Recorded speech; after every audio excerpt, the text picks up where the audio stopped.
Hello guys, good evening. For today's video, magluluto tayo ng paa ng manok.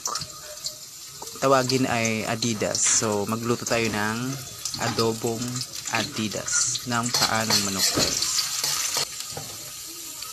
Ito yung laging nakahanda sa inuman kasi masarap siya papakin pag umiinom ng alak. Ginagawang pulutan guys. So, pero ngayon, ang gagawin ko ngayon is pang ulam lang, pang dinner, hindi siya pang pulutan.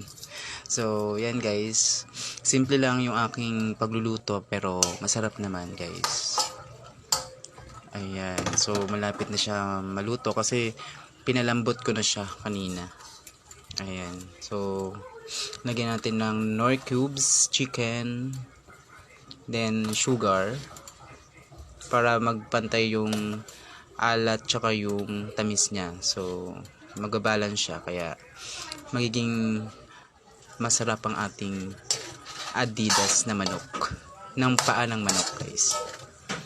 Ayan, so malapit na maluto guys. So paano yan? Kain na tayo.